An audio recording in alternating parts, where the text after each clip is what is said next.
Now, we want to welcome News Channel 5 political analyst Pat Nolan.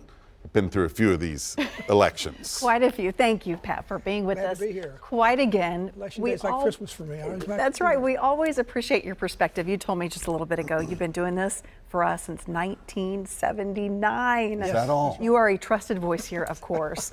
Let's start with the mayor's race. It is the big one tonight. And with so many candidates in the race, 12 on the ballot, 11 actually running now, in your opinion, is there a front runner? Yeah, especially I want to interject quickly, Pat, because we know Jim Gingrich jumped out of the race a few weeks ago. His name's still on the ballot. He didn't outright endorse anyone, but we know much of his team jumped to the Freddie O'Connell camp. That could be some help for O'Connell, but I suspect the people who are going to vote for Gingrich did that anyway. Maybe they didn't hear that he got out. That's a possibility. I don't think there'll be a large amount of vote there, but there may be some. And particularly, it could help. Their second choice may have been one of the people that are up at the top battling out for the 2 slots that get to go into the runoff. If anybody is the front runner going in, it would appear to be Freddie O'Connell, who's a district councilman. We've never had a district councilman elected mayor. We've had several mayors, several consecutive mayors. 3 mayors have been elected from the council, the last 3 mayors, but they were all at-large members. This would be the first time someone has jumped from just a district representing a small portion of the county to representing the whole county as mayor. I think for the other people, I think you got Matt Wilkshire. I think you've got Jeff Yarborough, the state senator. I think you've got Alice Rowley. That'll be particularly interesting because we all run nonpartisan in these races here, but she is clearly identified as the Republican candidate, and her campaign manager was also involved in this. David Fox, 8 years ago, yeah. And he actually wound up in a runoff with Megan Barry 8 years ago, and was very close that night, like one percentage point between them, and Megan Barry wound up winning by 10 points. So In the runoff. I think if Rowley's opportunity is because the progressive sides are so split up right now. If she's in the runoff, can the Democrats come back together and unite behind whoever their candidate is, or can she find a way to get independents and others to come out and support her? A lot of different storylines we're going to be following tonight. We want to take you live across different zip codes to watch parties. First, though, our Hunter Hoagland is bringing us a brand new way that we're going to analyze results. He is over at the smart screen with that. Hunter? Hey guys, good evening to you. Yeah, the smart screen is going to be my home here for the next couple of hours. We're doing things a little bit different this year in terms of gathering those results in real time for the mayoral race. We've sent volunteers to 23 of our different precincts across Davidson County who will be giving us results here within really just the next couple of minutes. The idea is that we will have a better understanding as the night goes on as to where certain candidates are pulling ahead and maybe where they are falling far behind. So take, for example, if we want to see how our neighbors in Hermitage are voting, we're going to click on District 12, Precinct 3. That's going to show us the zip code. It's going to show us the racial makeup, what people are taking home year to year, and then in terms of the home ownership as well. We click on this one more time, and it's going to give us a list of the top 6 candidates. This here is just a sample ballot. We don't have any results in quite yet, but we'll be able to see who's at the top, kind of who's trailing far behind, hopefully here within the next 10 or 15 minutes. So we're going to keep monitoring results from our volunteers here across 23 of our biggest precincts. And as soon as we get those numbers in, guys, we will pass it along to you. Carrie and Rory, back to you. Okay, thank you so much, Hunter. We are joined by special guest tonight, our very first former state representative and mayor of Nashville, Bill Purcell. Thank you for being here. It's great to be here on election night. It's a fun night, I know, especially having been in politics. And you served from 99 to 2007 as mayor of Nashville. It was a great time for growth across this city. Is this what you imagine 15 years later? Well, you'd like to say that you had a complete picture of what things were going to be in Nashville, but no, I didn't. What I did believe is that people would continue to be committed to this city, that people would continue to come, and that we were on a glide path that was positive, and I think tonight, again, you see that. We have a little bit of a concern, I think, about the number of people who say in the polls that we're on the wrong track, but overall the participation, the engagement of the city, and what I think and believe will be a great election night is one of those reaffirming moments for the future. Yeah. A lot of very strong candidates, Mayor, and with the growth that we have seen, explosive growth, that's been a recurring theme. A lot of talk about, hey, we've spent too much time on development and tourism. Let's get back into the neighborhoods and help the people of Nashville. You think that's been effective? Well, I think that explains, frankly, why at least a couple of the candidates have surprised people in the way in which they've moved in whatever polls we have, because that wrong track number is reflected in that sort of sentiment. That said, I think overall, This is a group that is tightly packed, and we really won't know until later tonight who's going to come out on the top two. But to be the next great leader of this great city, don't you have to be able to do both things well? Take care of your hometown folks, but also you have to take care of tourists and draw people in to get that revenue. No, there's no question that the city is here for the people who are here currently, but at the same time, for them to be successful over the long haul, there have to be other people joining us here, sometimes just for the weekend and sometimes for the rest of their lives. And that's what the mayor, the city council, that's what the government's all about. Mayor, you served in both the state legislature and you've been mayor of Nashville. Those two groups have been at each other's throats here for the last year or so, which could be a detriment not only to the economic development, but just for good health, good mental health for the entire community. What's going to have to come together to get the state and Metro on the same track? Because they're not on the same page right now. I think it's the first order of business for the next mayor, to be very frank. And I think the city council has to be there with the mayor in that act. We can't have a successful state without a successful city, and the reverse is absolutely true as well. There's no place where the two can be at each other's throats and advance. So the next mayor, the city council have to go back to the legislature, have to go back to the governor and make that case again. I think it's always been a challenge, but we've always been successful in making that happen. I think that'll happen this fall. What can mend that relationship that seems really broken right now? Well, these are new people. These are new. It's going to be a new mayor, a largely new council, a new set of folks with a new set of challenges, and I think they just start out fresh again with a new set of relationships. Is there a way to overcome the legislature being so dark red and the council, while it doesn't run under party labels, is so dark blue? I mean, you've got some real partisan divides there. You do, but there is no Republican or Democrat way to fill a pothole. There is no Democrat or Republican way to build a bridge. The things that cities have to do, the things that we have to do are absolutely nonpartisan at their core, and you just have to make sure that everybody understands that once again. All right, Mayor, we're going to bring you back as results come in, which we're hoping very soon they will, to take a look. We appreciate it. Good to see you again. Good. It's great to be here. Thanks for covering it so close. Appreciate the perspective. Meantime, we do want to head on out to some of our watch parties tonight and see what is happening across town. Let's head on over to Freddie O'Connell's watch party. Chris Davis is there live along West End. Hi, Chris. Hey, Carrie, happy Election Day to you. We're here at Freddie's watch party where the crowd is slowly starting to trickle in. You're hearing some chatter amongst some of his supporters. I'd say the best way to read the room is cautiously optimistic. They're reading the polls like everybody else, but really the only poll that matters is the one that just recently closed here at 7 o'clock.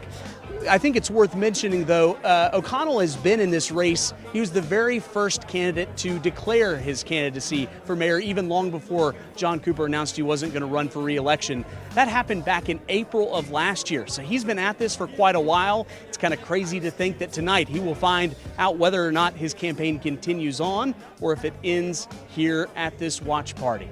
Another candidate that's been in this race for quite a while is Matt Wiltshire. So let's head out to my colleague Jason Lamb, who's standing by at his watch party. Good evening, Jason.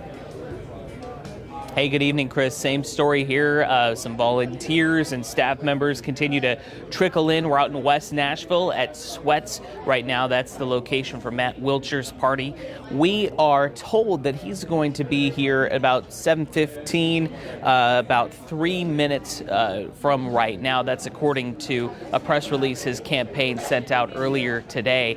We're told that Matt Wiltshire has spent this day going to about 9 different polling places crisscrossing Nashville. That is on top of a week ago, a marathon 24-hour campaign where he went to all 35 districts, council districts here in Nashville. Wiltshire was the director of the mayor's Office of Economic and Community Development for 3 different Nashville mayors. He also worked on affordable housing issues while at MDHA for the last 3 years or so.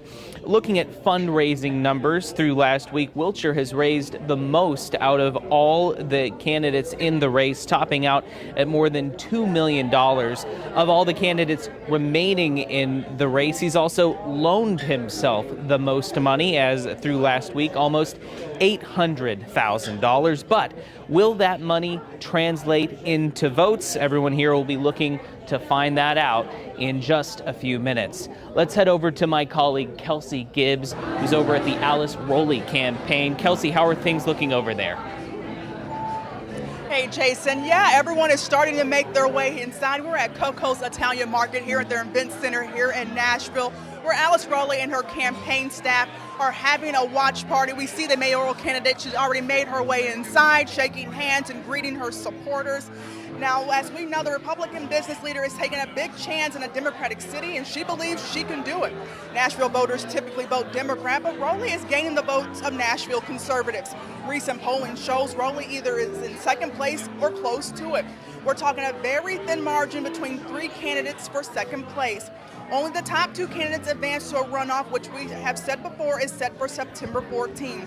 Now, Rowley is the only viable Republican in a race where the 6 other top candidates are Democrats. She has worked with Governor Bill Haslam's Economic Development Office under future U.S. Senator Bill Hagerty. She also managed Senator Lamar Alexander's 2014 re-election campaign. And so Rowley's campaign, of course, is focused on addressing crime, keeping taxes low, and of course she wants to be a voice for parents as they choose what's the best school for their children. So they're going to turn on Channel 5 to keep a lookout on these results as they come in. And of course, everyone will have their eyes glued to the screens to see who will be the next mayor. But for now, reporting live in Nashville, Kelsey Gibbs, News Channel 5. Kelsey, thank you. Chris and Jason as well. So let's talk Metro Council now. Candidates in 11 districts are running unopposed. 9 are current council members. 2 unopposed candidates will be taking over for current members who have reached their term limit. In District 22, Sherry Weiner will take over for Gloria Hauser. She is a familiar name in this role. Weiner represented District 22 in Bellevue from 2011 to 2019. District 24's uncontested race means Brenda Gadd will represent a portion of West Nashville. That's right. It's a 2-person contest in 16 districts. Wow. Several incumbents hoping to serve a second term. Again, these are the people that are the legislative authority for Metro and Davidson County. They vote on big decisions like public transit incentives and projects that have transformed our skyline and our neighborhoods. 5 at-large council members represent the entire county. Currently, one of those seats is vacant after Steve Glover stepped down due to some medical issues in early 2022. Berkeley Allen and Zulfat Swara, they are running for re-election. Sharon Hurt, she is of course out in the mayoral race, and Bob Mendez's term is ending. And we are joined now by another outgoing council member, a familiar face, Brett Withers, serving District 6 in East Nashville since 2015. We should point out there are 3 people vying to replace you. You've seen so much change in East Nashville since you took office, much more now with the whole East Bank deal and the stadium deal. You look back now, if you've had time to reflect, what's your biggest accomplishment? I will say the thing that I'm proudest to have accomplished is we're expanding a park in the Laughlin Springs neighborhood. It's a parcel that has been vacant. It has a waterway that it is the source of the Laughlin Springs themselves. And we were able to work with the property owner to give it to Metro, or at least to sell it to us at a slightly below market rate. We had an appraisal done. Asked Mayor Cooper if the city would put up half the funds, and we asked neighbors to raise the other half of the funds. Would he be willing to do that? And he was. We put it in the capital spending plan, very quickly raised the funds for it, and we're hoping to close on that in a couple of weeks before my term is over. And that'll be the last thing I do as the District 6 council member, is to add 4 acres of natural space to a park, and I'm very proud of that myself. And in a very booming area where a lot of development is happening. Rory mentioned 3 people are vying now for your position. What do you think the biggest challenges is in District 6 right now? The biggest challenge is affordability, I would say. We definitely have the Envision Casey Master Plan, which is preserving affordable housing. I've been able to add a few hundred more units that are in the pipeline. So we do have tools in place to help people that maybe could benefit or qualify for a subsidy, but middle class housing is becoming impossible to find. So I tell people, when I bought my house in East Nashville in 2005, there were plentiful houses that were less than $100,000.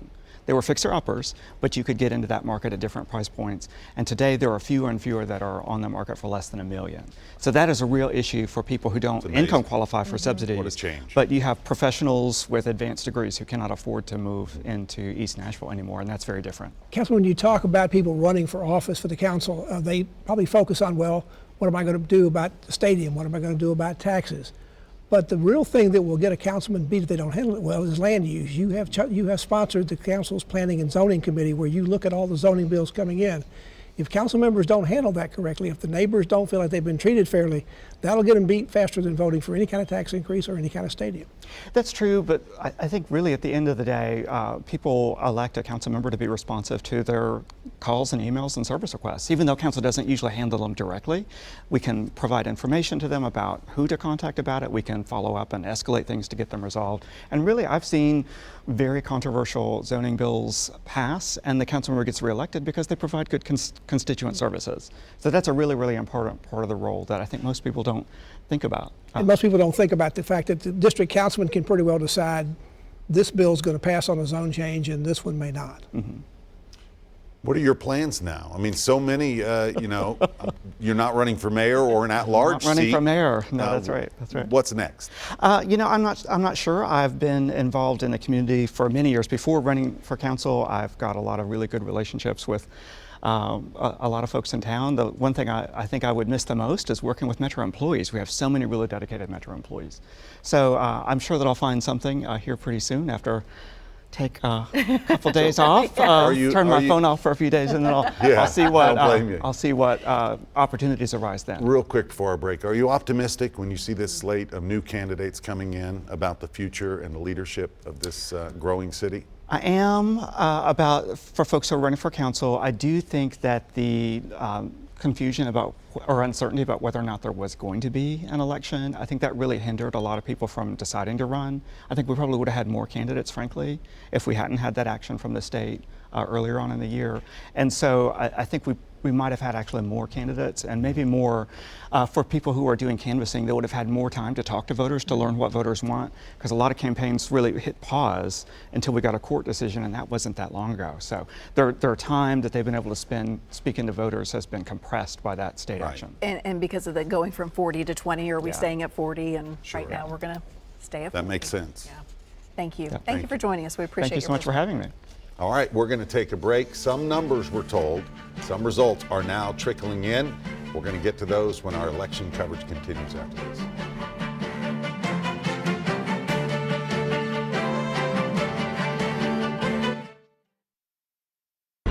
From the News Channel 5 Network, this is a special presentation, Election 2023. Welcome back, everyone. We mentioned, we just heard Councilman Withers, the upcoming Metro Council class could be the last 40-member council. That is, of course, because of legislation passed by Tennessee's Republican-leaning supermajority. For now, the move to slash Metro Council in half is on hold. A temporary decision made by 3 state judges delays that until 2027. Just one measure passed by state lawmakers that targets the Democratic-leaning city government. Another is a new law that creates a different airport authority board. Metro used to have the authority to appoint people to that board, but because of a decision reached just this Tuesday, it's up to the governor and state lawmakers. A different bill would have eliminated runoff elections as well. That bill was deferred this session, is slated to return in 2024. A lot to keep up with. To give us some perspective on this and our state house elections as well that we're watching tonight, Democratic Representative John Ray Clemens is joining us, also the Democratic Caucus Chair. Thank you for being here. Yeah, thanks for having me. Exciting night. It is. It is always an exciting night. We talked to Bill Purcell earlier, and he said job number one for this new mayor has to be to mend that relationship between the city and the state. How do you think that gets done? Well, I think communication plays a big role in that, but that's a two-way street. The next mayor has to come up to Capitol Hill and speak to the governor and speak to leadership and work with the Davidson County delegation. But the state needs to realize that Nashville is the economic engine. I mean, they have to acknowledge that and realize the value of this city and the people who live in this city and the jobs that we create. So, there needs to be a little give and take there, but I think communication is the most important variable in that equation. Councilman, did you have a problem getting, or State Representative, did you have a problem getting Mayor Cooper to go up to talk to the governor? Is that where the line of communication broke down, or did it break down in other places? Well, I don't know. I never was in the middle of that conversation. You know, what Mayor Cooper may or may not have done during that time frame, I don't know. The Davidson County delegation gets left out of things every now and then, so I would encourage the next mayor to keep us, all the delegation, in the loop and just, realize where each side is coming from. I think is very, very important. To the mayor's race now, a couple of your colleagues, Jeff Yarbrough and Heidi Campbell, have a chance, could possibly be in a runoff. We'll see when the results start coming in. What do you think about their chances? Well, they're great. They're both very, experienced elected officials who've done a great job in the state legislature and the state senate. They represent, complementary parts of the city that produces a lot of votes. I mean, those are very high turnout areas of our city in these countywide elections. So I think they both have a great opportunity, and either one of them would be a tremendous mayor for the city of Nashville. Let's talk about these open house seats. We had the late Bill Beck, his seat, that the primary for that tonight, and then also the general election for District 52, Justin Jones, likely to be reelected. His Republican opponent has not done much campaigning. So much tension. I mean, it goes without saying what happened this past spring. Right. How do you envision the relationship happening going forward in the House for the next session? Well, we'll just continue to do what we've been doing. I mean, we reach across the aisle on a daily basis. Most people may not realize that or see it, but we have relationships on both sides of the aisle. Unfortunately, you've got a very radical fringe kind of extremist faction running the supermajority that is controlling what happens up there. And it's not representative of the entire state of Tennessee or a majority of Tennesseans, but it's reactionary to a very vocal minority, and they tend to be pulling the strings of their caucus. So, we have to deal with them and expect our colleagues across the aisle to realize that we need to be legislators and work together across the aisle to really, ensure progress for all of Tennessee's families. Representative Cliff, lots of lawsuits already been filed between Metro and the state. Do you expect there's going to be more legislation? For example, do you expect the legislature to come back and get rid of runoff elections? Only Memphis and Nashville use them in local elections, and they came close to thinking about passing a bill to outlaw that last time. Well, I've been up there for 9 years, and I have completely given up on trying to predict what my colleagues across the aisle do from year to year. Just when I think they can't do anything else, they get a little bit more creative and do something else. But look, Nashville, like I said, this is the economic engine of the state. We legislate ourselves very well. We seem to be doing a pretty good job here in Nashville. So I'd like to see, they talk a lot about local control, and I'd like to see them act on those words and let us run our business, and the people of Nashville dictate what happens in this city. Real quick, back to the mayor's race. You've been a mayoral candidate before. What's it like day of? Because it's months, weeks of hard work, and now you have to sit back and just wait and see what the voters decide. What's it like? Well, it's probably the best moment of the campaign because it's out of your hands at that point. You don't have to raise any more money. Yeah. It's in the voters' hands, and if you've worked your hardest and you've done everything that you feel that you can do, you're at peace with it, and the votes will come in and they'll be counted as they should. And so, the chips will fall however they will. All right. Thank you. Stick around. We'd love to hear your perspective as these results start to come in. All right. Thank you very much. Thank you, John Ray Clemens. All right, we want to go over to the smart screen. Hunter Hoagland with our new technology. New technology, as we promised those results here in real time. We have volunteers scattered along 23 of our biggest precincts across Davidson County. We have results in the Antioch area and also the Hillsborough area. So we are going to start down here in District 8, Precinct 1. This is that 37013 zip code. As you can see, this is a very diverse population. We have 47% white and also notable black population as well. That median household income is right around $47,000 with a home ownership rate of 55%. So we're going to go ahead and see how people there are voting. You can see Matt Wiltshire in the lead here at 22%. Immediately following there is Vivian Wilhoit at 19%, Sharon Hurt, Jeff Yarbrough, and Alice Rowley also on the board. Notable here in the candidates, we have Natisha Brooks, who lives here in Franbush. They're not polling here in the top 6 candidates. So we would also head up here to District 18, Precinct 3. This is that 37212 zip code. It's the Hillsborough Music Row area. You can see right here the majority of the population is white. Median household income is $51,000.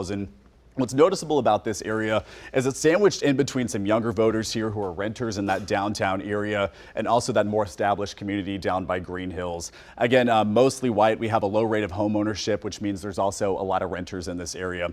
So here's how people in that area are voting. You can see Freddie O'Connell has moved up to the top spot here. He was kind of lower end down there in Antioch, but he has moved up, immediately following by Matt Wiltshire, Jeff Yarborough, and Alice Rowley as well. So we are getting more results throughout the night. Those volunteers still working hard to bring us those results in real time. And as soon as we get more results from the precincts, we will pass it along to you. Carrie and Rory will send it over to you. Okay, thank you, Hunter. This is what we've been waiting for. These results are slowly trickling in, about 1% right now, as we take a look at the race for mayor. Yeah, right now, again, as you mentioned, only 1% in, but Freddie O'Connell jumping right out with 28%, followed by Alice Rowley, very closely followed there by Matt Wiltshire and Jeff Yarborough. Pat, your take? Well, it's early. Everybody thought it was going to be a four-person scramble, and those new numbers certainly tell us that right now. So I believe we're seeing I think Freddie O'Connell may be able to stay out there that far. The other three are battling it out for that one last ticket to get in the runoff. That's right, and we do see quite the difference between the next four candidates here as well in the percentages. You ask about Gingrich, he's getting 2% of the vote so far. Not a big number, but it may be taking some votes away from somebody else. It could be enough to make a difference for that person in third. Again, trickling in. It is early right now as to what we're looking. There's the vice mayor race right now. Again, just 1% in, and just a 2% Angie Henderson lead. ran a very aggressive campaign, particularly in social media. So it's interesting to see. Jim Shulman has been there for 5 years. Before that, he was an at-large member and a district member. He's been on the council at different times for quite a while. So we'll see if that's the number that stays that close all night, or if for some reason it lengthens out. Okay, we're going to keep our eye on these numbers as we go throughout the night. So keep it tuned right here. Let's take a look at the Tennessee House, District 51. This is Anthony Davis, who is filling that seat right now, is actually trailing Afton Bain, Pat. Yeah, I had been talking to some people, particularly at the council meeting this week. There was some concern that Anthony Davis might have a tough night, although we're only got 4% of the precincts, since that is more. But remember, that's a smaller amount of precincts that we're talking about, because that's not the entire county. That's just a portion of the county. Ben's a very active activist. She's actually gotten some support from one of the people that was involved with the Tennessee 3 with Gloria Johnson, who's thinking about having her own race for U.S. Senate against Marsha Blackburn. Speaking of the Tennessee 3, we have the House District 52 numbers up now. With this is about 4%. what Laura Nelson had, I think, earlier been thinking about running for one of the council seats, and decided to get into this one instead. And obviously, so far, with 4% of the precincts in, it's not doing well for her.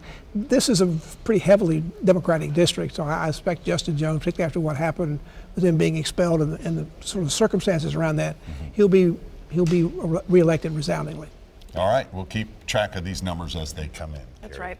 You know, there is a very good chance that we will not have an outright winner in the mayoral race tonight. One person has to get more than 50% of the vote. Instead, the top two vote getters will compete then in a runoff. So how does it work, and why does that even exist? Chris Davis found out in this report he filed earlier this week.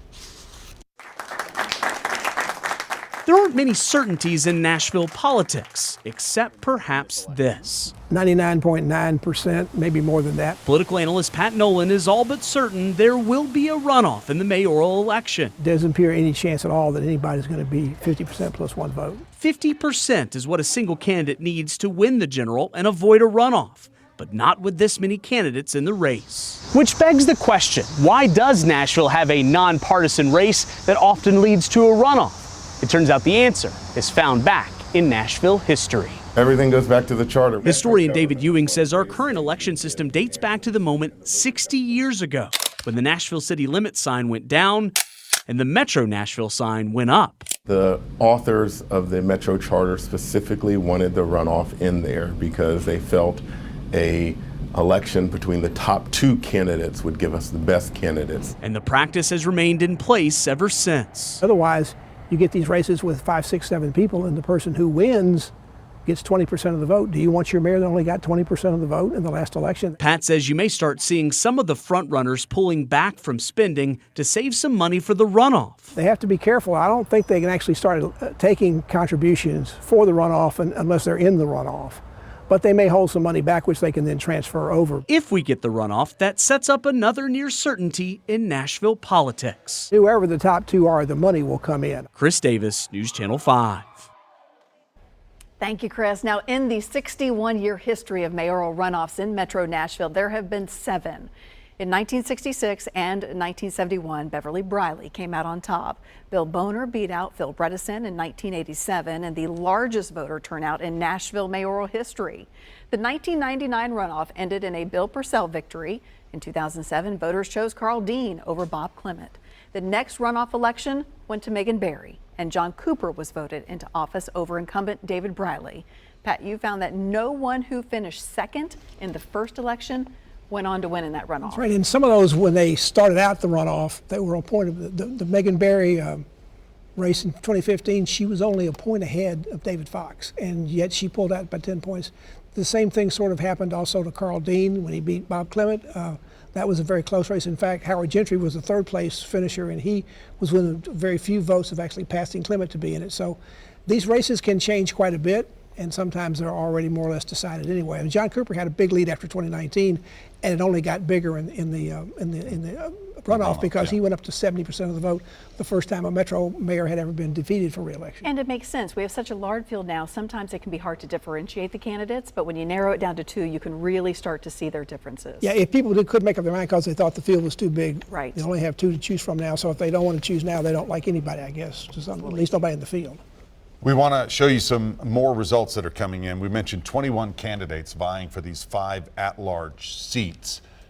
We would think that the 2 incumbents might have an edge, and they're in the top 3 here. Zulfat Swara leading right now. Again, this is just 1%. Delisha Porterfield, who decided to jump out of her district after her first term and run for at-large, and Berkeley Allen.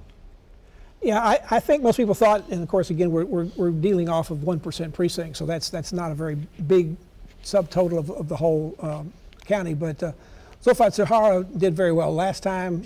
It helps in this race usually to be an incumbent, and she's the only one right now that's above the threshold to get elected if those were the final numbers. Of course, we're far from that right now. We had this discussion last night, Pat, about what does it take to get elected, and it's a little hairy. Well, you have to, a rule of thumb is you have to be 10% plus 1. Now, be careful about that because some computer systems may round up what's really 9.7 or 9.8% and take it up to 10. It has to be 10% plus 1, and if you see that, then that person is probably elected. If you see somebody with 11 or 12, then they're probably in, but they got to hold it all that the whole night. And we're looking for 5 people. Looking for 5, and if you have 1 elected, then you'll take, and nobody else makes that number, then you take the next 8 and run it off for the remaining 4 seats, and you take it down from there. All right, let's go to the council races now and go to District 1. A number of controversies here. Jennifer Kraus with News Channel 5 Investigates did some stories with incumbent Jonathan Hall, who's not seeking re-election. And we have 5 candidates, and this is a big district. Joy Kimbrough with a big early lead, about 17% in.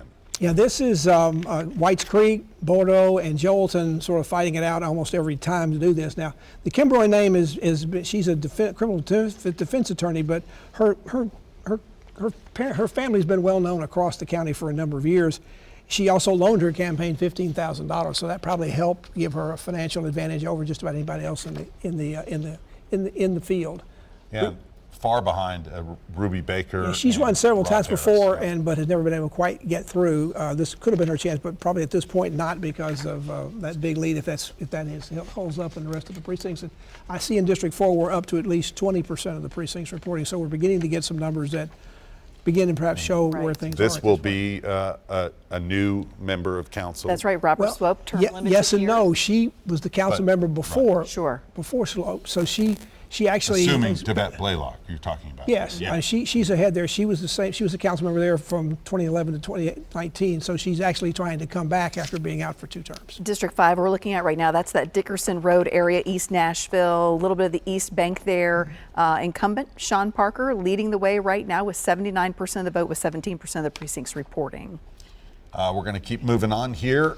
We have what do you have next? District 8? District 8, East Nashville. Or District 6? Yeah, we are All going to District 6. Which This we is just Brett talked to, Withers. incumbent Brett Withers, who's term limited, and 3 people running. Clay Capp, who's worked in the Metro Nashville Public Defender's Office, a legal director for Tennessee Justice Center, and is leading right now with 17% over Daniel McDonald and Brandy's Holcomb. And remember, these races, you have to get the 50% plus one to avoid the runoff since you've got 3 candidates there. He is above that 50% plus one cap at this point. We should mention Holcomb, an attorney qualified to run, but really didn't actively campaign and actually endorsed Clay Kemp in this race. All right, good to see some numbers coming in. We like that. Gives us something to talk about, something for you to watch closely, and we will be doing it right after this break.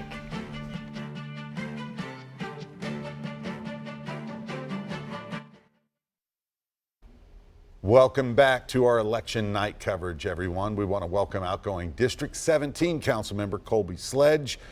That's an interesting area. Something's going on there, right? That includes, of course, the fairgrounds in Geodis Park.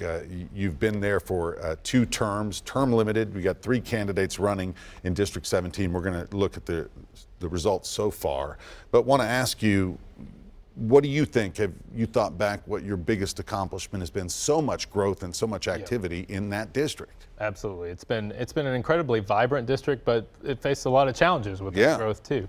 I think one of the biggest things is we have committed to building a lot of housing, and especially affordable housing. And I think that's been a thing that we're going to continue to see, but it's been a big priority for folks. And I've been really pleased to see that if folks needed to find a place, we've been able to find the inventory for them. It seems everyone is talking about, and has been for a while now in the district, about the racetrack. Sure. What will happen? And it is impacting this race. Tell us what is happening on the ground there in the district when it comes to picking a candidate and talking about this racetrack deal. Yeah, it's a great question. So for now, really nothing's happening with the Speedway itself. Honestly, it has impacted the race. There have been several folks who've come up to me and asked, like, who is for this, who is against this proposed deal that the council decided that we were not going to act on this term. So it has had an impact for sure. You think it was right to hold off? I think it absolutely was the right thing to hold off. It was, it needed a lot more community input, needed a lot more conversation, and it just wasn't there. So. Councilman, from what we've seen, it appears that your successor may well be somebody who is also like you and against the expansion. Do you see any mayoral candidates who are going to bring this back? I mean, is it going to, the Bristol Motor Speedway people who want this lease say they're going to bring it back, but who's going to help them bring it back if the mayor doesn't do it and the district councilman's not for it? Yeah, that's a great question. I really don't know, to be honest, but my hope would be that whoever ends up being our next mayor would take a good hard look at what the district's saying, what the district council member is going to say, and hopefully make their decision based on that feedback. Does it make the state legislature mad again because the state's got some money in this? You know, I hope not. I hope they've seen that we've actually gone through a process to say, hey, we've done this in a way where we've welcomed in a new facility. We welcomed in Geodis Park, and we did it in a way that was collaborative with the community.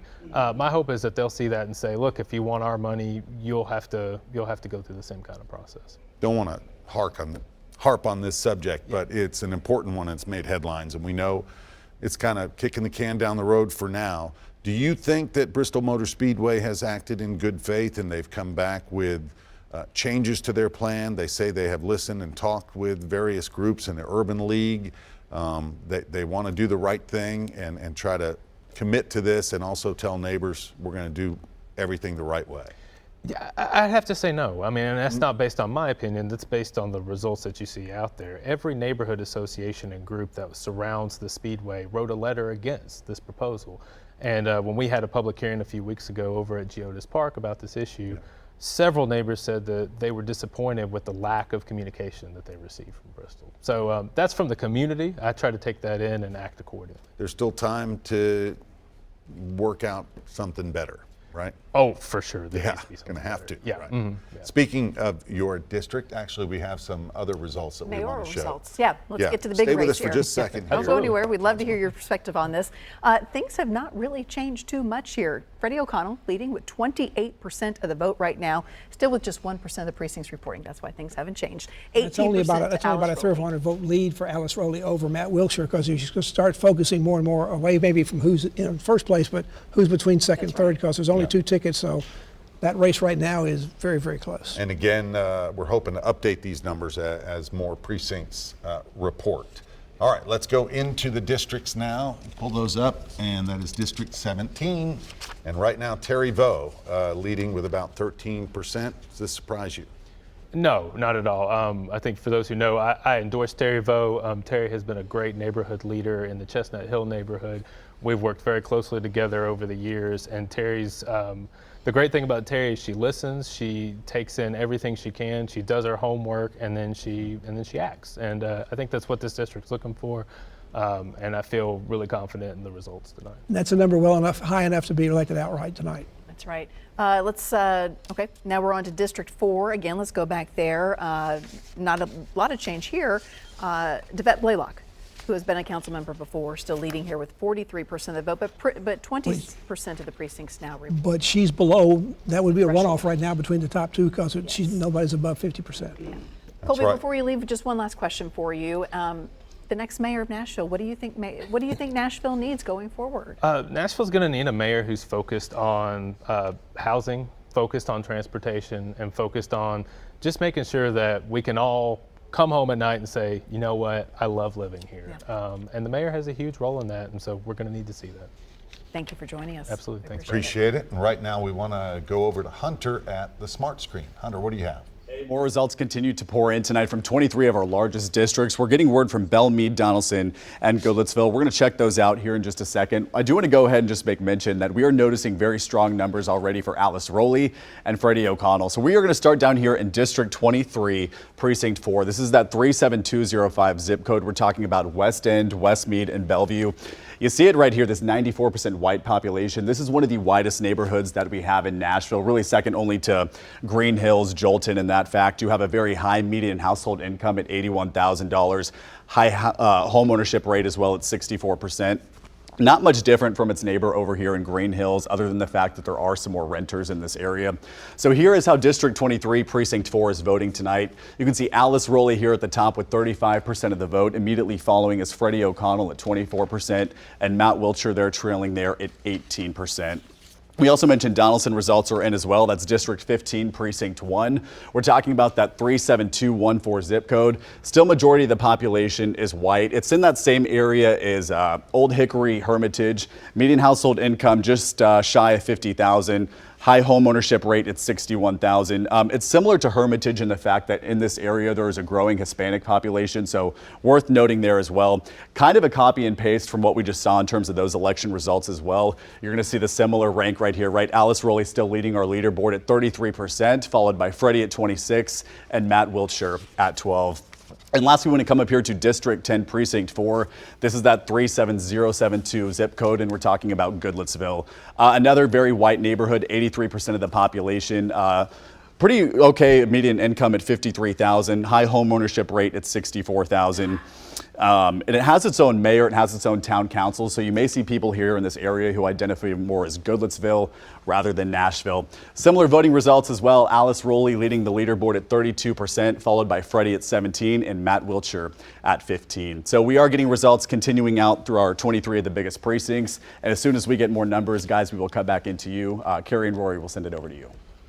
That's an amazing breakdown, Hunter. Really cool stuff to look at. Thank you. We know money plays a big part in campaigns. We have a look at the dollar signs so far that we've been able to put together. The Nashville mayor's race in particular raised a total of $4,587,382. That is based on donations given to all of the candidates. Matt Wiltshire with the highest total, raising a little more than $2 million, $2,036,390. You look at money that the candidates loaned to their own campaigns here on the screen. That totals $3,666,035. Jim Gingrich, who we know is now out of the race, loaned his own campaign $2.6 million. You know, Roy, I doubt that's a record in terms of total spending because we did have television this time, but we had much more television, I think, probably in 2015 and some other elections. We just didn't seem to have quite as much this time. Maybe it was part of the confusion about the whole race, but that is a lot of money, but it's not as much money as we have seen spent in past races. And some candidates probably holding back a little bit. They could be. I think some of the ones, particularly since they knew from the beginning that there's probably going to be a runoff, they probably held some back. Someone wind up holding something back, maybe for no reason. But for right now, some of them think they're going to be in the runoff, so you try to keep some of that back, because unlike most elections, there's not a dead time. There's not a ramping up time. Tomorrow, everybody hits the streets running just like just like they did before, but only 2 of them now instead of 11 or 12. And you wrote about it in your Capitol Hill commentary for weeks, talking about it's important to look at where you're spending money. If you're going to go to a runoff, you got to make sure you still have some money in the bank. Yeah, you don't want to. I mean, you don't want to be broke. Now, I'll say this: if you're one of the 2 people that gets into the runoff, you'll get money. People that maybe didn't give to you before will give you money, and people who've given you before will again give you money based on what the limits are for that. You can't just give an unlimited amount of money. So they'll be able to get it, but it may come in faster and you may have some to be able to do some things right now that maybe you couldn't do until a few more days later, because you didn't have any money in the bank right then when you're trying to lay down your television buy and things like that. But you hit the ground at warp speed. You don't ramp it up like most of them did for this, because early on races were kind of sleepy. Wait to see who's going to be the first one on TV, all that kind of stuff. We don't have that kind of time now. We have more numbers rolling in here, some new ones we haven't looked at just yet. We're going to start with District 21. We have 20% of the precincts reporting. The incumbent here is Brandon Taylor, and he has 72% of the vote, facing off with Jamel Campbell-Gooch, who has been a name here doing a lot of work on the ground in North Nashville for the past several years. But Brandon Taylor holding on to that seat, it looks like. Yeah, he got a very strong. That's a very strong percentage with 20% of the precincts in. Now to District 23, Westmead area, some Belmead, 2 candidates running, including the incumbent Tom Druffel, who with 17% reporting so far is doing very well against opponent Lisa Williams. He's certainly on track to be reelected with those numbers at this point. Up next, we have, what district is this? 25. So this is the Green Hills area. The incumbent here, Russ Poley, is term limited. He is running for an at-large seat, though. So 3 candidates look to be running here. And it looks like Jeff prepped it at 59% of the vote so far. He's an attorney with the Nashville Public Defender's Office for nearly 3 years, also been involved with a nonprofit civil rights attorney. So at this point, David Ackerman, by there, that last name may be familiar. He's related to former Metro Fire Chief Willie P. Ackerman and former Metro Council Member at Large Paul Ackerman. But at this point, he's got to pull that up because Peppett is 9 percentage points ahead of where he needs to be to win outright. Sure. Let's go back to Hunter Hoagland, standing by at the smart screen, really digging into these numbers, Hunter, taking a look by zip code, by precinct. Right, and today we're kind of looking, or at least right now during this hit, some of those more progressive districts, and Freddie O'Connell actually in first place in quite a few of these. We're going to start in this District 21 Precinct 1. This is the District 19 Precinct 5. It's that 37219 zip code. You can see here the majority of the population is white. They're doing well okay in terms of financially, $52,000 income each year. Low home ownership rate because we see a lot of renters here in this area. What's noticeable too about this area is we see quite a difference in terms of that male-female split, just 41% of the population being female. As we just mentioned, Freddie O'Connell doing very well here. No surprise, this is actually his district for Metro Council as he's outgoing there. Him and Alice Rowley, they're swapping places here. He has taken home the lead right now, 34%, followed by Alice Rowley at 25%, and then Matt Wiltshire at 16%. And that's what we pretty much saw on our last hit as well. East Nashville now reporting to District 6, Precinct 3. We have 2 different East Nashville zip codes that we're looking at right now. This is that 37206. When we look at this one, it's kind of that area we talk about up and coming, right? A lot of young folks, a lot of young professionals, kind of that hipster crowd that you often think about when we look at East Nashville.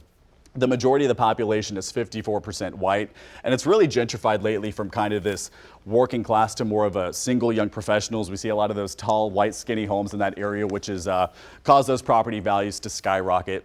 Similar situation right here. Oh, we're having a little bit of an issue getting those numbers in. We will come back to that one here in just a little bit. We're looking at this one, though. They are in for District 7, Precinct 4, 37216. It's another East Nashville. You see Freddie O'Connell taking the lead there by quite a bit. Alice Rowley at second place at 17%. Jeff Yarborough up to that third spot at 13%. And we're also getting word too that District 18, Precinct 3 is in. That's Hillsborough Music Row, 78% white, $51,000 each year annually. And it's kind of that transitional neighborhood, right? When we look at those younger voters in downtown and kind of the more established communities in Green Hills. Freddie O'Connell doing well here as well, 40%, followed by Matt Wiltshire and Jeff Yarborough. The only thing that's a little bit different here is Alice Rowley fell out of that top 3, now sitting at the 4th spot at 11%. So we're going to keep monitoring some of these results, and as soon as we get more, guys, we'll pass it along to you. Hunter, it's so interesting to look precinct by precinct how these results are coming in, and time again we've seen Freddie O'Connell on top and that second, third, just like you said, Pat. So often when we do these elections, we say, well, we don't know where that vote's coming from, and we don't have it reflected, at least I have not seen it yet in the numbers we have for the overall race. But if you break them down here with these key precincts, you get an idea of where people have strength, and Alice Rowley obviously in a lot of places is showing some second place strength at this point, but that's what's important for her at this point. If you can't be first tonight, you do want to be second. And we're going to need to see a little bit more out of Matt Wiltshire and out of Jeff Yarborough to finish up at least in second place, if not a strong second place, because if they're going to catch Alice Rowley. I'd be interested to see is these numbers that we've seen in these other precincts, key precincts, are incorporated in the numbers that the Election Commission's holding out. What that does, she was only up 1 percentage point before. Has her lead widened a little bit as he's come in, or is there something we still haven't seen yet that makes a difference? But at least we have some idea of this is not just in certain parts of town that people have big strength. We're seeing strength for her, maybe in some areas that are a little bit more strength than we thought there might be. Yeah, more progressive areas. Well, she's not getting completely. I mean, the one they showed there just a minute ago where she went down to 4th. Yeah, she's getting blown out there a little bit, but. Okay, we're up to 9% precincts reporting. Well, now it's 18-18, and Matt Wiltshire has come up to second place. On those East Nashville ones, I think. And again, Freddie O'Connell, 27% now with 9% precincts reporting, holding a pretty solid lead. Yeah, there One were of the some first people, to get in, a steady campaign throughout. Well, I think probably a dark horse candidate from the beginning. Most people did not think he would be able to get the kind of support, the kind of money that he'd need to be able to run a countywide race, but obviously he has, and he's leading the pack right now to be the first person in the runoff. We are just getting started. We're going to take a quick break, and when we come back, we will still be live on News Channel 5 Plus and also our main channel. Yeah, our election coverage continues. Stay with us.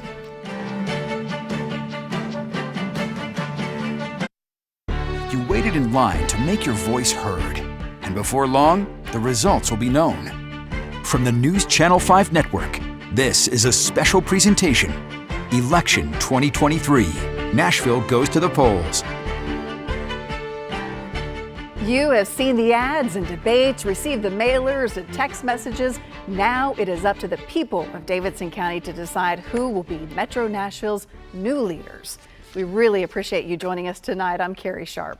And I'm Rory Johnston. Yeah, a lot happening. You are right where you need to be for everything election 2023. We are joined by our longtime political analyst, Pat Nolan.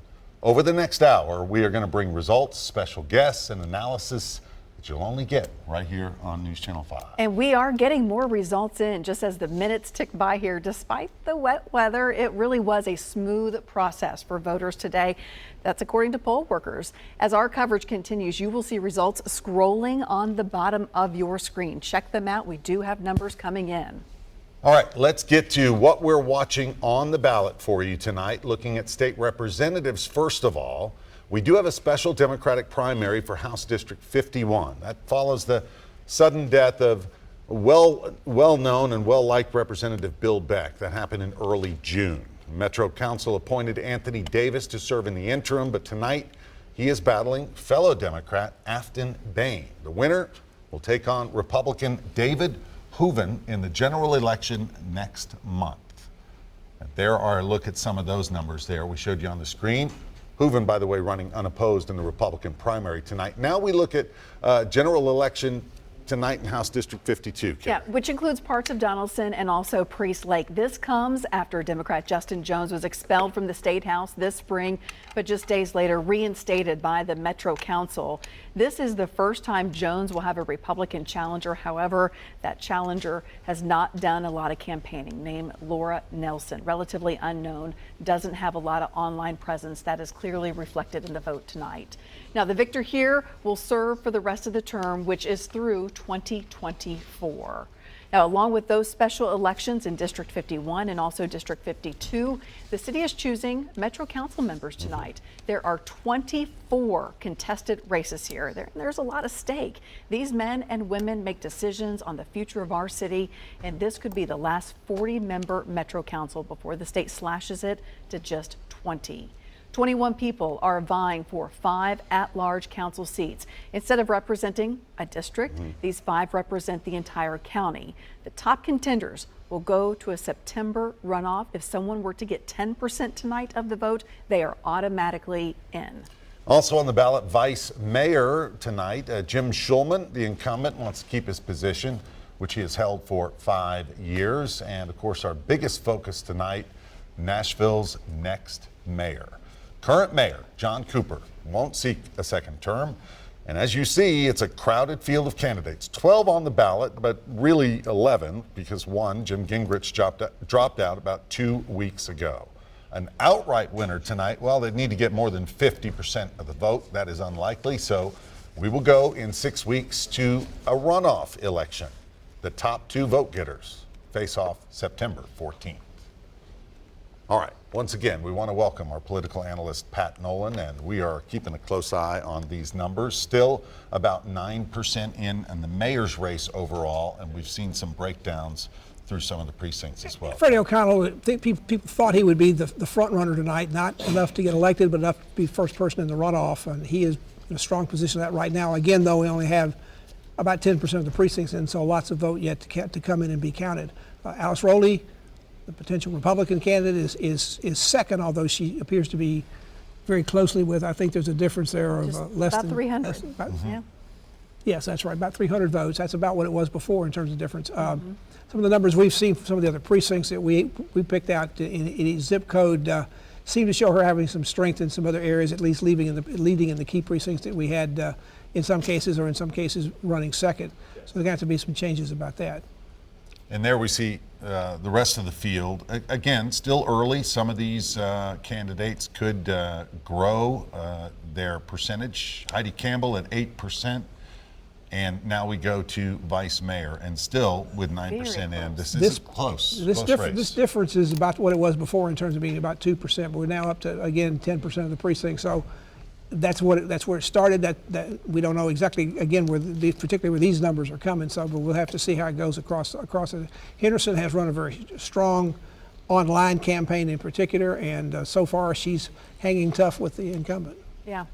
All right, we'll continue to look at these results, but we also have a new way of looking at these numbers, really breaking them down to zip code level. And Pat has talked about this through the years of trying to figure out, as we look at the general vote, where are these votes coming from and what precincts, and Hunter is over at the smart screen breaking it down. I found my home here over the last couple of hours. As we've been saying, we're doing something really cool this year. We've sent volunteers to 23 of the biggest precincts across Davidson County, trying to get some of those numbers here in real time. And it gives you an idea of just where people are polling in certain regions, maybe where they're trailing far behind. I can already tell you, given the last hour or so, that we're already starting to see some things take shape.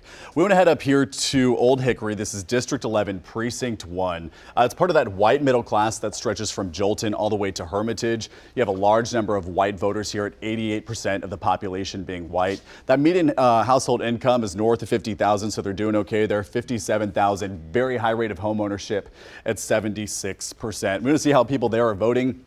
Freddie O'Connell and Alice Rowley now tied, and it really seems to be those are two of our top dogs that we've been looking at district to district. Jeff Yarborough trailing them at 17%, followed by Matt Wiltshire.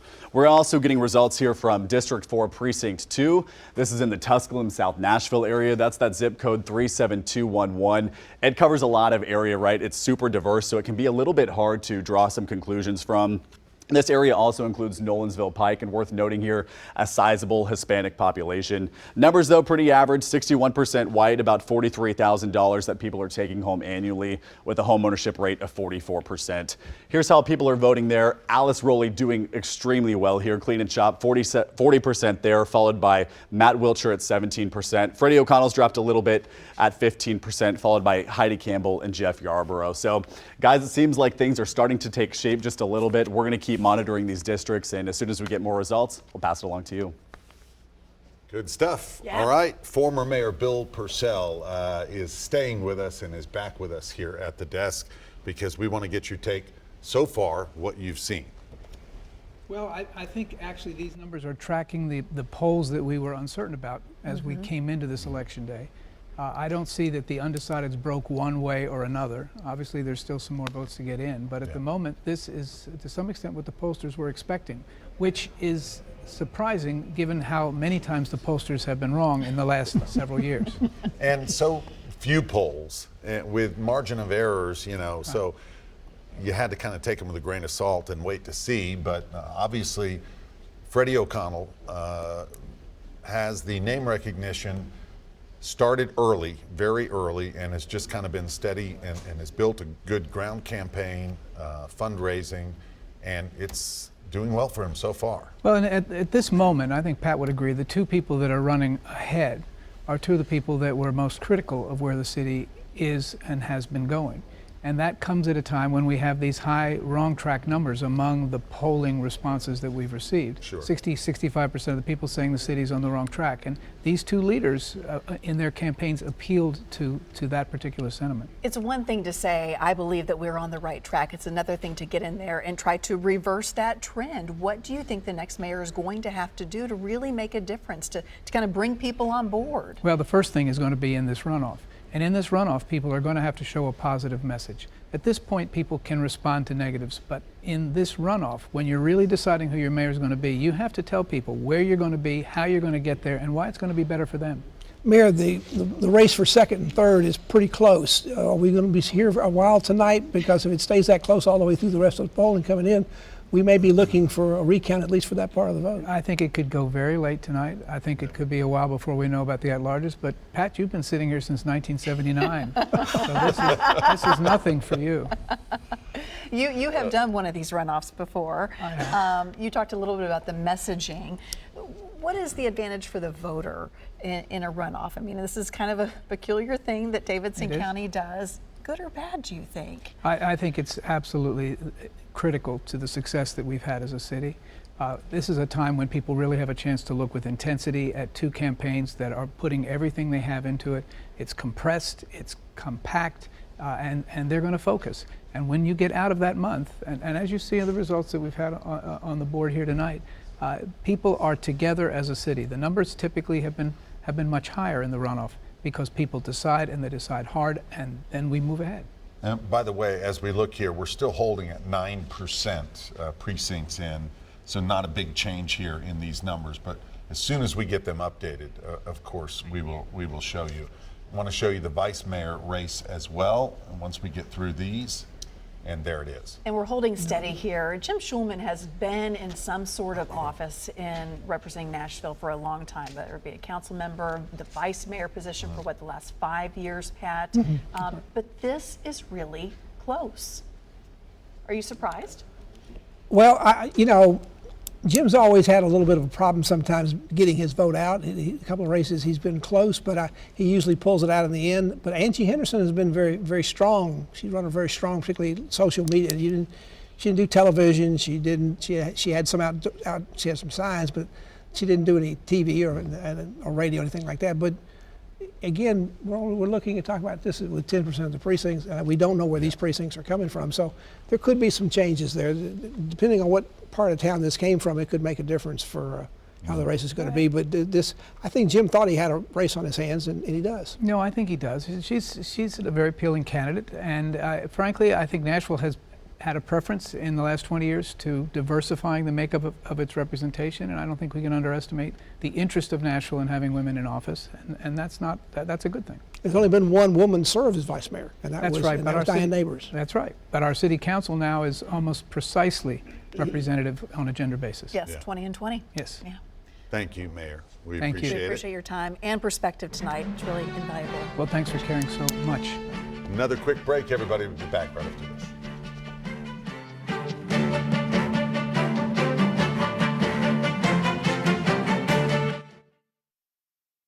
Hey guys, more results continue to roll in here tonight from 23 of our largest districts. All night long, we have seemed to show quite a bit of support for Freddie O'Connell and Alice Rowley. We have 3 more districts now reporting tonight: Antioch, Bordeaux, and North Nashville. We're going to start down here in District 8, Precinct 1. This is Antioch, that Cane Ridge area, a zip code 37013. It's very diverse. There's no ethnic majority here. That household income is just shy of $50,000 at $47,000. Average homeownership rate as well is 55%. What's notable about Antioch is it was a separate city before consolidating back in the 60s, so it retains somewhat of its own identity, similar to what we were talking about up here in Goodlettsville. So let's see how they are voting here tonight. Matt Wiltshire at the top with 22%, followed by Vivian Wilhoit and Sharon Hurt. When we were looking at these numbers too, what's notable about that is we have Natisha Brooks, Fran Bush in that area. They both live there, they both campaigned hard in that area, and we aren't even seeing them round out the top 6. We're going to head up to Bordeaux as well. That's District 2, Precinct 5, 37218. When we look at this is one of the highest percentages of black voters that we see in Davidson County, with 75% of the population being African American. Median household income is $42,000 with a very high rate of home ownership. It's 68%. This is one of those communities that's a historically black community. Your average voter is somewhere between that 40 and 60-year-old range. And we want to see where District 2, Precinct 5 is voting tonight. Sharon Hurt actually in the top here at 25%, followed by Vivian Wilhoit again at 19%, Matt Wiltshire at 17%, and Freddie O'Connell, who we've seen do pretty well in other districts, taking that 4th spot there as well.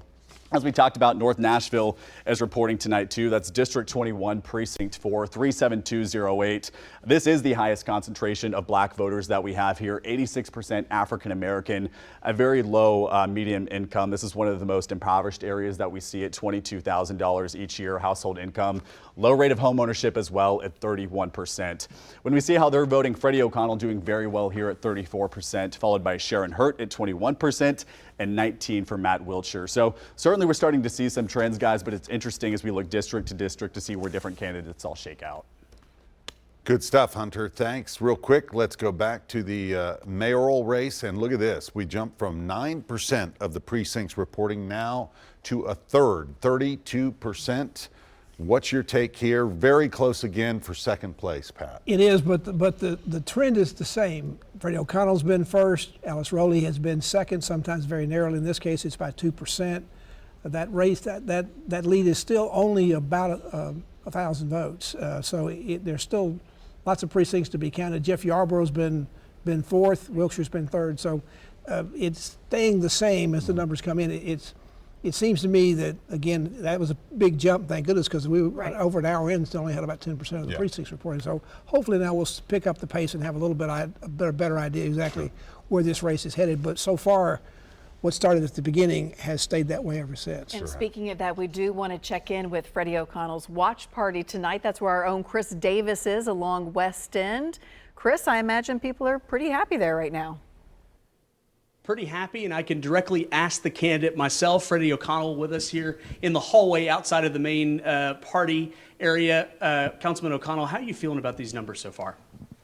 You know, we certainly like what we see in early voting. We're like everybody else watching the rest of the results come in, but I feel very excited about what we're seeing in terms of the response we thought was out there in the city based on who we know voted early. Take us into the mindset of being a candidate, just waiting on these numbers to come in. It's got to be a little agonizing, but probably a range of emotions, right? Yeah, I mean, I think that's the thing, though.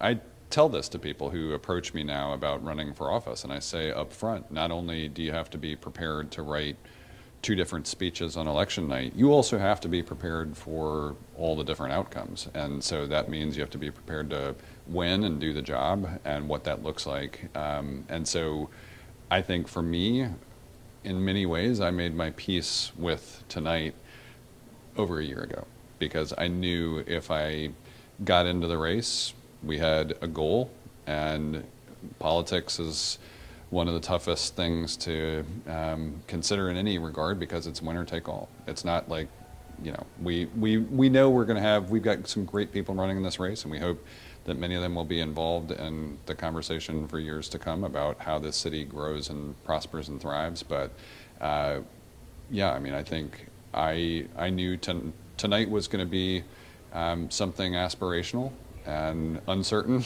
and you have to make your peace with that early. Sure. I know it may be a little too early for you to want to talk about a runoff, but that does obviously change the race. You've got a coalition build, on your side of the party. What does that look like, from here on out? Yeah, one of my favorite things about local politics, particularly in Nashville, is that what we do here is nonpartisan. Our local elections, Metro Council, Vice Mayor, Mayor, you don't run on behalf of a party. That's a good thing. It lets us govern with broad coalitions right there in the Metro Council. I think tonight what I'm excited about is that we did bring a group of people together that knew that we could do better together as a city. I think that coalition will grow after tonight if we expect what will happen next is, in fact, a runoff election in the mayor's race. And I'm excited. Here's what you know. If you look at the number of candidates and the quality of the candidates, and the feedback we got throughout the race was that in many ways people were having some difficulty deciding among the candidates with that level of quality. That also means, though, that so many of us were moving in the right direction, and now we just need a few more people to come move in that same direction with us. Inside your war room, so to speak, when will you know when you're ready to go out and greet your crowd and maybe say a few words? The hardest question to answer over the past few weeks has been, how are you feeling? Because I don't like uncertainty. I think it's important to know. I can't say anything definitive until we know for sure that there's a runoff election and that the vote totals are significantly tabulated enough that we know not only that we're in a position to be in that runoff, but whether we're in the lead and who might also be in the runoff. And those are things we don't know right now. So I'd say we want to get to a little more certainty about all of those things. Sure, absolutely. Thank you so much for your time, thank Councilman. you. And we'll keep you posted from the O'Connell camp as the night goes on. Okay. Thank you, Chris. We appreciate that. I like how he said, I don't like uncertainty. It seems pretty solid right now as we welcome back Representative John Ray Clemens. We appreciate you being here to get your perspective on this particular race. He's got a solid lead, and right now, really, he's going to have to wait to see who he'll face in the runoff, right? Absolutely. Yeah, we're definitely going to have a runoff. I mean, as is the case when you have that many candidates. So we'll see how it goes from here. John Ray, there could be some people who say that one of the reasons that Alice Rowley is in second place is because the progressive part of Davidson County has split in several different pieces. If she is the second person in the runoff, do the Democrats, the progressives, come back together behind Freddie O'Connell, or is he going to have some problems doing that? No, I think we'll absolutely. I'll be leading that effort to make sure that progressives get behind whoever that candidate is if she makes the runoff, because what she is the consensus conservative candidate. I mean, that's the numbers that she's showing right now are what you see in every countywide election. The Republicans unite behind that one candidate and they get that baseline percentage, and that's where she's holding steady right now. So if I'm Freddie O'Connell, that's who I want to be in a runoff with. Let's talk about where you sit, the State House. We have some results there from the two races that we are watching closely here. One is a primary, one is a general election. This is District 51. This is for the late Bill Beck's seat. We have Anthony Davis, who is filling that seat right now. He's a former council member, but he's actually running behind Afton Bain. What are your thoughts on this one? Well, we always knew it was going to be a close election. I stayed out of that race as caucus chairman, obviously. I know the Metro Council appointed Anthony Davis to fill that role. So if she wins this primary, he will still serve in the special session that we're scheduled to have. Right. And so she'll have to then be elected in the general. But, either one of them will make a tremendous state representative. I look forward to serving with either one of them. I think they have, slightly different personalities and approaches to the job and backgrounds. But look, either one of them are going to play a vital role in our caucus moving forward. Ben has been a real hardline activist. Are you concerned that that kind of personality coming back in, and Justin Jones is in there as well as the rest of Tennessee 3, is that just going to further exacerbate the situation of the divisions between Republicans and Democrats, particularly in the House? Well, we'll see how it goes. I mean, the real root cause of all of this is the fact that our voices are silenced on a daily basis. You know, all this stuff that you've seen about the Tennessee 3 and all that stuff is reactionary to the way that we're treated, and the people we represent aren't being allowed, you know, to have their voice heard. And so, look, as long as the Republican supermajority and their leadership decides to start playing fair and allowing us to represent our people, we're not going to have an issue. I mean, because we're up there to legislate. You know, we're up there to do the people's work. I reach across the aisle every day on any given issue, whether it's gun safety, whether it's Medicaid expansion. And so, look, I think Afton and Anthony would probably bring different approaches to the job, but both will do a great job however they do it and work to improve the lives of Tennesseans they represent. I do want to raise this question. You mentioned the special session before we let you go tonight. It is the next thing that we're all going to turn our attention to, along with a mayoral runoff. What is the latest you are hearing from the governor, and will this happen? Will there be any consensus moving forward? You know what it means, especially to Davidson County after going through Covenant. Something changes.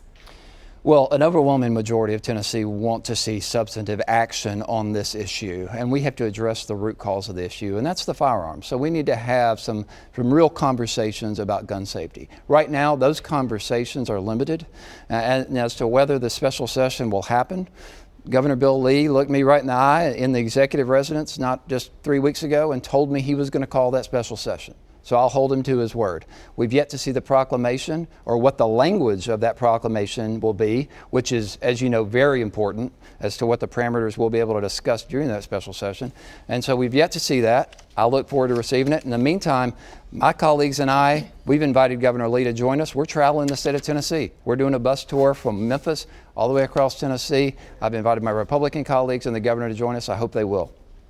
All right, we want to get back to that House Race 51. We understand that Anthony Davis on Twitter has conceded the race to Afton Bain, and we have a quote here, Carrie. He says, "I am very proud of the race my team and I ran this summer. I will proudly represent District 51 in the special session. I congratulate Afton Bain and know she will work hard for us and do great things. Thanks to everyone for believing in me this summer." So one race has been decided tonight. And a very gracious concession there as well. Absolutely, and then that's true to form for Anthony. You know, he served the city well on the Metro Council. He's going to serve well in the time he has left as appointed by the Metro Council. I'll look forward to working with him, and then I'll look forward to working with Afton. We're going to do great things together. All right. John Ray, thanks for being with us tonight. Thank you all for having me. Take another break and more analysis and results coming up after this.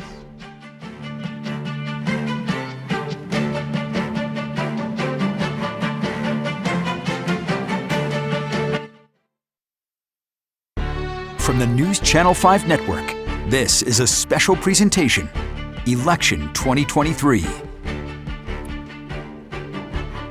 Welcome back to our election night coverage. One race has already been decided tonight with a concession, and we are talking about that of District 51 in the State House. Anthony Davis has conceded to Afton Bain. Two progressives there running for this seat of the late Bill Beck. And Anthony Davis, you see his tweet there, conceding again to Afton Bain tonight. And out in the Memphis area, one of the so-called Tennessee 3, Justin Pearson, the Associated Press calling the race there, all three, or at least the two Justins, reappointed after being expelled from the House. Justin Pearson by Memphis city leaders, and of course here in Nashville Metro Council, reappointing Justin Jones to House District 52. Both of them now looking to kind of seal the deal to get permanently back in, and Justin Pearson wins. Justin Jones on his way to winning easily against Laura Nelson in House District 52. You see those results there. Quite a big difference there. We know that Laura Nelson really didn't run much of a campaign for this race. All right, we want to go back to the smart screen as we continue to break down these numbers in the mayoral race specifically. Hunter, what do you have for us? Well, we're starting to really see this race take shape in between Alice Rowley and Freddie O'Connell, both doing well in certain districts. We're going to start down here in the Green Hills area. This is District 34, Precinct 1. They do very well here, just shy of $100,000 that they're taking home annually. Very high property values at just under $500,000. Let's see how they're voting here in District 34. Alice Rowley more than doubling her next competitor here at 43%, followed by Matt Wiltshire, Freddie O'Connell, and then Jeff Yarborough at number 4. We're going to go out here to Jolton 2, where that district is reporting. This is District 1, Precinct 1. It's more rural, though, than most of Davidson County, and it's kind of similar to the fact with Goodlettsville, Old Hickory, Hermitage, and that these are kind of considered conservative, at least for Nashville standards. Alice Rowley doing very well here as well, 46%, followed by Matt Wiltshire at 16 and Freddie O'Connell at 14. Now, as we move closer to that downtown area, that's where we start to see Freddie kind of sweeten up his lead here. District 18, Precinct 3, this is that Hillsborough Music Row area. Transitional neighborhood in between downtown and Green Hills. When you click on it here and see how people are voting, you can see Freddie O'Connell doing very well, 40% of the vote, followed by Matt Wiltshire, Jeff Yarborough, and Alice Rowley actually then dropping to 4th place. When we go up to District 21, Precinct 1, that's that Gulch, Midtown, Edge Hill area. High property values, low rate of home ownership, and Freddie O'Connell also doing well here, followed by Alice Rowley and Matt Wiltshire. So guys, you can kind of see where Freddie O'Connell is doing well in those central spots. Alice Rowley seeming to do well as we kind of go further out in Davidson County. All right, Hunter, thank you for that perspective. We do want to take a look at the at-large council member race right now. We have 21 people in this race vying for 5 seats. So it'll be the top 5 vote getters, but we could see a runoff here. We likely will see a runoff here. Yeah, right now only Zulfa Sahara, the incumbent, one of the 2 incumbents running, is the only one above the 10% plus 1 threshold to get elected. The rest of them, Delisha Porterfield, who's a district council person who left her Antioch seat to run at large, and you can see the rest of them there. Berkeley Allen, who's also an incumbent, running 3rd. If just one gets elected, then the next 8 would be in the runoff, and they would run for the 4 seats. And at that point, the top 4 in September would be the people elected to that seat. So you can see the rest of the numbers coming in on the at-large. And about a third of the candidates including another former council member there, Jeff Syracuse. Some familiar names, 32% reporting. And look at this now, with 32% of the precincts reporting. This is the race for vice mayor. Jim Schulman is the incumbent here. He's been in the seat for 5 years. Angie Henderson, Pat, you have said she is running That's less than 400 vote lead for Jim Schulman at this point. It's about 413 votes, I think, right? 30, 411? Well, 6 and 7, 13, 413 vote lead. And that's 32, that's about a third of the precincts and reporting. it makes you wonder, where is this vote coming from right now? That could tell the tale. Well, I mean, she probably represents District 34, which is out in the Westmead, some of the satellite cities out in the western, southwestern part of the county. So that's probably where some of her vote's coming from. But to be 50-50, she's probably taking it from a lot of places.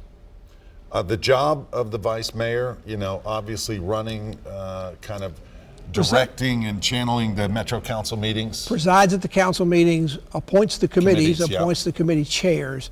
And those are probably the most important things that they do, because who appoints the committees chooses who's going to be on what committees. That can have an impact on how legislation passes.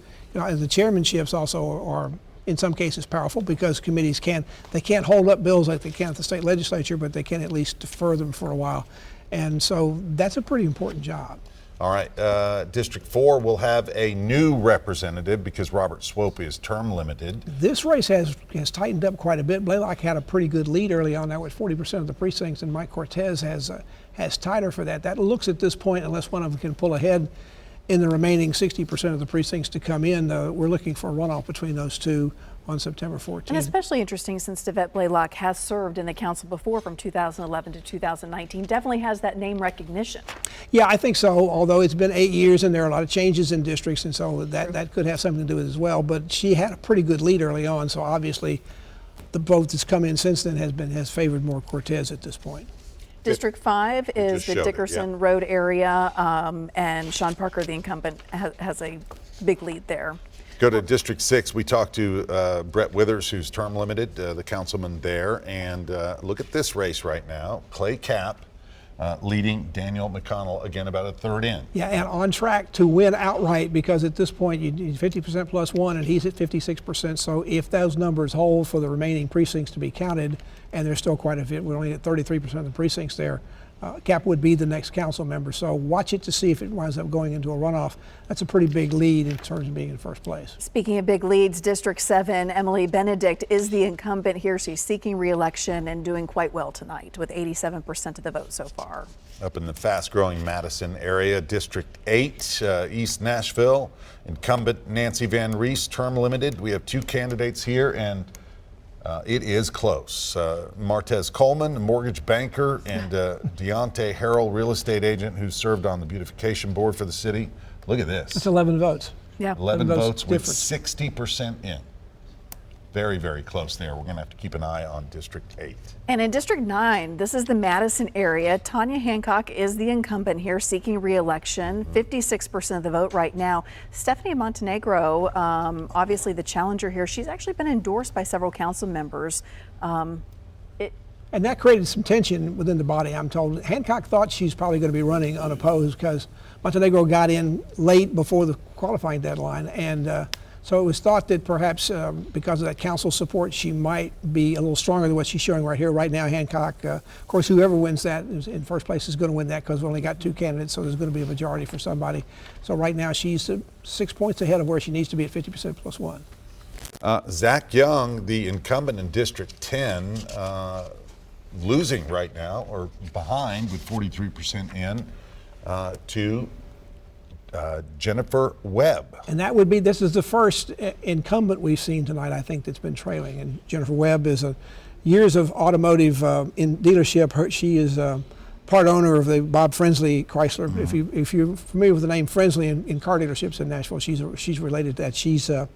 That's who the Webb candidate is. And right now, that's pretty close race. Pretty close. She's just barely ahead of what she's going to need to win the race outright. But there can't be a runoff there because there's only two of them. We move on to District 16. This is South Nashville, Flat Rock, Radnor area. Incumbent Jenny Welch seeking re-election and holding the majority of the vote right now with 55% over Alexa Little. All right, let's see what is next as we continue. And that one again with 40% in there. In District 18, Tom Cash, the incumbent, a strong lead here, 74% over challenger Angus Purdy, but only about 17% of the vote in right there, but looking good for the incumbent. Now we go to District 21. Yeah, this is Brandon Taylor's district right now. He is seeking re-election and winning handedly with 71% of the vote, with 40% of the precincts reporting. And Campbell Gooch has also been involved in Gideon's Army over the last couple of years, which has had some controversy around it. Also a former member of the Metro Community Oversight Commission, which is in the process of being redone under new state law, but he was a former member of that particular board. And a big name in that community that people He should is. know. And quite a bit work in restorative justice and other things within that community. All right, now let's take a look at the race in District 8. You see here, again, this is the really, really close one. 60% in this race. There's going to be a new representative to replace Nancy Van Rees, and Martez Coleman, a mortgage banker, has worked in inner city ministries. Deontay Harrell's a real estate agent, served on the city's beautification board, and this is incredibly tight. I mean, this is like, what, 10 votes right now, 11 votes difference with 60% in. It's about as close as you can be with that actually numerically tied, and they're pretty close to that, only 11 votes between them. And this was Nancy Van Rees's, but she's term limited. Yeah, she's term limited. We'll keep an eye on District 8. That's going to be a nail biter for sure. All right, we are breaking down some of the mayoral precincts and how people are voting throughout the districts. Yeah, Hunter's keeping a close eye on those precincts. What do you have for us? Hey, more results to keep running through. We're going to start over in that Sylvan Park area, District 24, Precinct 5. It's one of those areas that we're really starting to see Freddie O'Connell do well. You can see 32% that he's polling in right there, followed by Jeff Yarborough, Matt Wiltshire, and Alice Rowley down here at 16%. Seems like all night long we've seen Freddie O'Connell do well and kind of flip-flopping between the lead with Alice Rowley. He's also doing well in this Berry Hill district, District 17, Precinct 7. You can see a majority white population doing okay here with that median household income of right around $64,000 and a high rate of home ownership as well. Freddie O'Connell also taking the lead here with 36%, followed by Matt Wiltshire, Jeff Yarborough, and then Alice Rowley again dropping out of the top three there. Not the case when we head kind of towards the Outer Banks. District 29, Precinct 4, it's that Priest Lake area, Glencliff. We're talking about that 37217 zip code. It's on the southern edge, again, kind of out here towards the airport. Slight white majority at 55%. We've got a lot of families here in this area, bringing that median age of the voter down as well. Alice Rowley doing well out here at 21%. Freddie O'Connell not too far behind at 19, followed by Vivian Wilhoit and Jeff Yarborough. Up here in Donaldson, too, we have a young voter out here. The median age is right around 38. Lower household income of right around $49,000 with a high rate of home ownership at 61%. That's largely because of that price point affordability as well. And you can see Alice Rowley, 33% here. Freddie O'Connell not too far behind either at 26%, and then Matt Wiltshire. So the way we're kind of looking here, it seems like Alice Rowley is doing very well in terms of the different borders. Freddie O'Connell's kind of taking that lead in terms of the urban core. So we're going to keep looking at some of these results. We're going to take you to break.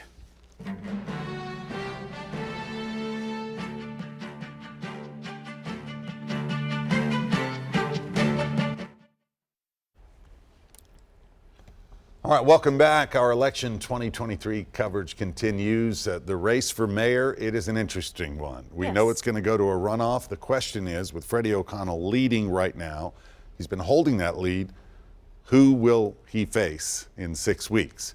Might be Alice Rowley, and our Kelsey Gibbs is with her camp, right? Yes, Kelsey, you're standing by with Miss Rowley right now. Go ahead. Hi guys, yeah, I'm sorry it's really loud here. We have mayoral candidate Alice Rowley here. Alice, thank you so much for speaking with us. How are you feeling right now with 50% of the precincts in? How are you feeling? We just have so much gratitude on this journey to serve our city, and it's a little bit overwhelming, like I told you, to just have so many people, my former teachers, friends from all over to be here with us tonight. It's great. You know, you took a risk being, knowing that a lot of voters in Nashville vote Democrat. Why do you think that you are, leading second place so far in a progressive city like this? Well, for so many years, this is a nonpartisan race, and so many people have said for years it's nonpartisan as long as you're a Democrat. And there are talented people here that want to serve our city, that want to help make sure that we don't build a wall between Nashville and our neighbors, but that we build a bridge. And I think working for Governor Haslam and Senator Alexander and working with really broad coalitions that I thought I could help be that bridge between, nobody needs a wall. And if you make it to that runoff, how are you going to get those votes to try to get that #1 spot and become, Nashville's next mayor? Well, I don't think that our city has been particularly successful when we've elected people out of the council to lead in an executive level position, like being the mayor of Nashville. I think that too frequently they have spent too much of their energy appeasing the council and not necessarily managing the city. And so I think that I bring a really different perspective from the business sector and then also from working at the state level that I think we can bring a lot of people with us. Do you have any concerns? We were saying that we didn't see a lot of voters out there this morning because of the rain. Are you still hopeful at the end of this day that, you have a shot? Well, we started this to say that we wanted to help reset the compact between our citizens and our city hall. So it is the will of the voters. If the voters want to see this city go in a new direction, I think that we'll end up in the runoff. And if the voters are ready for business as usual to continue, then we won't. What are some of the biggest issues that you want to see changed if you are part of, if you make it to mayor? What is one of those big issues that you want to tackle first? Yeah, the first is our education. It is our top spending priority as a city, and right now we're failing too many of our kids. Only a quarter of our kids are reading. And as a city, when we talk about making sure our kids are ready for these maximum wage jobs coming here, we're not preparing them to be successful if we're not succeeding with early literacy, with reading, and then with our graduation rates all the way through. So that has to be our first priority because everything else flows from that, right? Our economic competitiveness as a city, our ability to manage crime, and our ability issues that follow through homelessness, everything, it starts in the classroom. So I think we've got to get really focused on that. And if you make it to that runoff, how do you get the voters who may have voted for a different candidate tonight? How do you get them on your side? Yeah, well, I think that we do what we have done throughout the campaign, which is that we've been a light and people have come to us because they hear a positive message, a message that says we can love Nashville and love Tennessee, that we can do more when we work with our neighbors and when we don't act like we're better than them. And so I think that people kind of say, you know, maybe if we keep electing the same people we've been electing for 20 years, we're not going to get a different result. So maybe they say she's kind of like Ted Lasso. Let's put her in. All right. Well, Alice, thank you so much for speaking with us. I appreciate you. Thank you for voting today. No problem. All right. And we will have more, of course, here from the watch party, as well as those election results. But right now, you guys, I'll send it back to you. All right, thank you, Kelsey. We mentioned we are watching these results closely, especially that second and third place. This is where the fight really is tonight. Yeah, frustratingly stuck at 32% right now, but hopefully those numbers will really start to pour in soon, Pat. That's a pretty low number for being almost 2 hours past the time the polls closed, but Alice Rowley is holding on to that lead, although it is numerically less than 1,000 votes at this point. She's at 19%, Matt Wilshire's at 17%. I understand we're going to have Matt Wilshire with us very shortly. I'll be interested to see what he has to say at this point. Jeff Yarborough, we understand, is either about to or has conceded at this point. So we're down to really 3 people, and it looks like Freddie O'Connell's pretty much sewed up what he's going to do if those numbers don't change radically.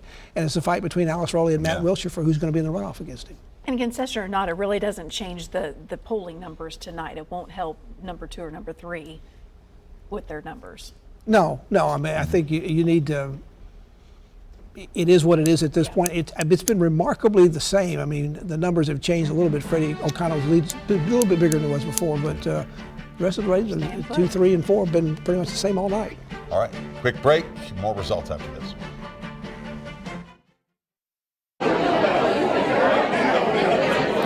Hey everybody, welcome back to our live coverage here on News Channel 5. We have Matt Wilshire, one of the mayoral candidate here with us. Matt, thank you for joining us here on News Channel 5. You've taken a look at the results so far, 32% in. What is your reaction? Sounds like it's pretty good reaction right now. We're excited about what's going on. It's great to be here with so many friends and family, and I'm really proud of the team and what we've done. What was the message for them? I know you came in here probably about 30 minutes ago and addressed the crowd here. What was your big important message for them? Really just saying thank you. This has been an incredible journey. It has been so fun for me going around the county, meeting with folks, and I am so grateful for all the work that so many people have put into it. So I was just saying thank you. And have fun. So about a week ago, you took part in a 24-hour campaign, all 35 districts here in Nashville. What did you learn that day? A lot. I actually, when I started it, I felt terrible. I had not slept well the night before, but as I went around the county and met with people, I got more and more energy from hearing the ideas that people have, the optimism that people have for this city. It was really inspiring for me, and I got to meet with folks from across the spectrum, political spectrum, geographic. It was a really inspiring experience for me, and we got to talk about some great issues, and I learned a lot about what it's really like to be a police officer on the C shift, what it's really like to be a teacher in an elementary school, what it's really like to work at Waffle House at 2 in the morning. I learned a lot. You only get that experience firsthand. Is there any particular district or precincts that you want to see from before you're more confident in how this race is going to shake out tonight? No, look, it's going to be close. The results are close. We know that. All the votes have been cast. They just have to be counted. And at some point they'll be counted and then we'll know. But until then, I'm excited to just be here and celebrate with friends. All right, Matt Wilshire, thank you so much for talking with us. I really appreciate it. Hey, thank you for being here. Thank you. Guys, we will continue our coverage here on News Channel 5 right after this. All right, welcome back. And we have some fresh numbers for you. About half the precincts reporting, Carrie. That's right. Freddie O'Connell still holding on to that lead with 27% of the vote. We know he's headed to a runoff, basically. The question is, who's coming in second? Right now, 19% of the vote goes to Alice Rowley, 17% to Matt Wilshire, a difference of 1,433 votes. Sorry, Ken, Matt less than Wilshire's that. comments didn't sound like a concession speech, but it was pretty close. Alice Rowley is running at 19%. She's probably going to make the runoff. The question is, can she get the rest of the way? It's still below what Carol Swain got in the 2018 special election, a Republican running at that time. In that race, she got 22.9% against David Briley, who won re-election in that special election at that time. Looks like Angie Henderson may be pulling an upset there tonight and defeating Jim Shulman. We have half the precincts, Very but tight. she's got a 2 percentage point lead at this point. We are going to keep our eyes on these numbers, and we do know that Freddie O'Connell is going to speak in the next 20 minutes. We're going to stream that at newschannel5.com. Yeah, and all the latest coming up tonight on News Channel 5 at 10 o'clock. We will have a full wrap for you. Join us then. Thank you for joining us tonight.